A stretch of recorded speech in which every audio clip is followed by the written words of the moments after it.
morning. All week long, a lot of conservatives have been very, very, very upset. First was Speaker John Boehner, wanted his head on a pike for passing a clean debt ceiling bill on the House side.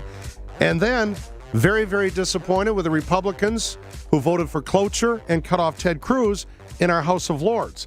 Let's start there with Bret, host of Special Report, weekdays at 5 o'clock on Fox News, and he joins us on our Turnkey.pro answer line. Good morning, Bret. How are you? Good morning. Doing well. Was it any surprise to you that Boehner on the House side and Mitch McConnell and others on the Senate side decided that they wanted no part of this debt ceiling fight this time around? No. I think that the party overall feels stung after the government shutdown and feels like they have a winning hand heading towards the midterms in November. And frankly, I mean, not to mix metaphors, but he's playing a little four-corner offense. The old Dean Smith passed the ball around to focus only on Obamacare, and they don't want anything to trip that up. That said, does it make good policy in the minds of conservatives? No. They are upset, as you mentioned, but they also, I think, are more on the same sheet of music of getting people elected and then dealing with policy issues. Yeah, some conservatives think that Congress just gave Obama a blank check to spend. Yeah, I mean, essentially, Amy, it's a suspension of the debt ceiling. It is not a specific increase. It is, essentially like there is not a debt ceiling for a year. Now, it still has to go through Congress, and you have to approve things. But you're right. I mean, the potential is there to spend.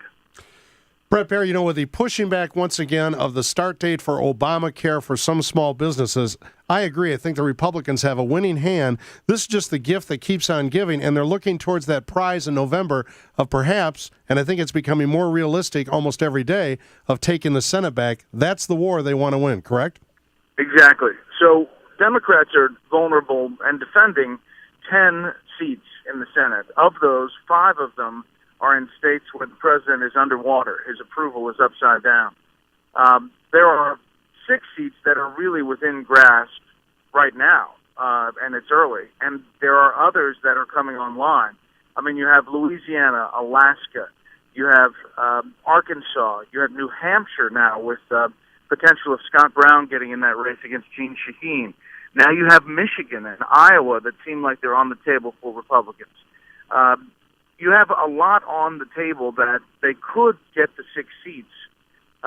Statistically, the party in power in the 6th year in the White House averages a 6 Senate seat loss in that midterm. They need 6 seats, the Republicans do, to pick up the Senate. I think the Republicans would consider it to be rich irony if Obama came into office controlling the House and the Senate, and his last 2 years left office controlling neither. For sure. Yeah, I mean, that's true. That would be something. And it would change the dynamic in Washington dramatically, because you wouldn't have Harry Reid.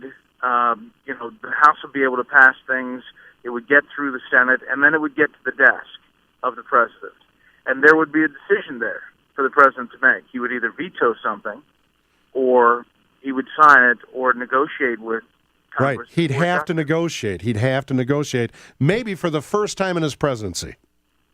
True, because he's had the protection of Senator Reid. Talking here with Bret Baier, I thought it was unfortunate for the 2 rising stars in the Republican Party, at least the primary rising stars, Ted Cruz and Rand Paul, to have big media events on the same day. We already discussed Ted Cruz with his Senate possibility of a filibuster there.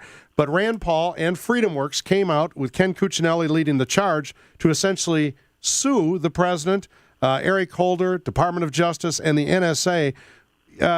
Maybe the lawsuit doesn't have much chance, but certainly it's good news for Rand Paul to collect all those inquiries regarding people that want to join the lawsuit for his future presidential run. Yeah, I mean, it's definitely all a political move, but fairly shrewd in that this polls very well across party lines. I mean, it polls well with conservatives and libertarians. It polls well with progressives and liberals. So, Rand Paul is an interesting and will be an interesting candidate, and he's clearly running for president. Now, I saw on your show you talked about the 65 prisoners who were released out of that American jail in Afghanistan. Isn't this going to be harder now for President Obama? Because he has to decide after this year how many U.S. forces to keep in Afghanistan.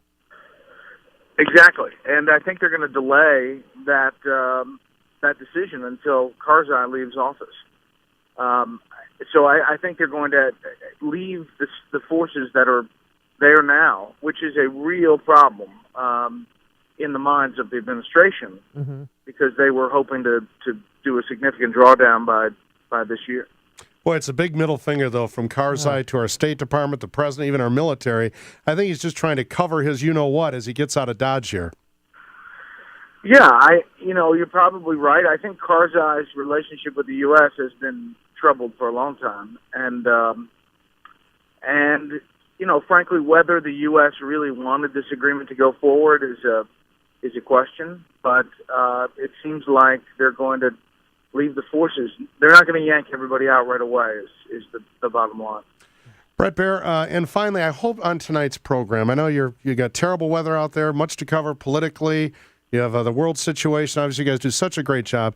Amy is really hoping that you donate at least a portion of your show today to attempt to save a giraffe from Denmark. Oh, man, I saw that story. Isn't it sad? Are you an animal lover, Bret Baier? I do love animals. How do you feel about giraffes? Yeah, I like giraffes. I know, it's heartbreaking. It's very sad. It's very sad. My kids have asked me about the giraffe. See? So it permeates the demo. Yes. There you go. There's today's phrase that pays. It permeates the demo. Yeah, I'm still traveling. I left mid-week to give a speech in Ohio for sales, Fox, and I'm still trying to get back. Still trying to get home. Rent a car. That's what I tell people. I don't know if I'll get there. Probably not going to have much luck today. Hey, how was your golf tournament? I watched a little bit. Fantastic. I didn't make the cut this year, but it was windy and rainy, but it's absolutely awesome to be there. It's one of the best courses in the world, that's for sure. Pebble Beach. Bret, thank you so much. Much appreciated. Good luck getting home, sir. I will see you. Take care. Bret Baier joining us here on our Turnkey.Pro answer line.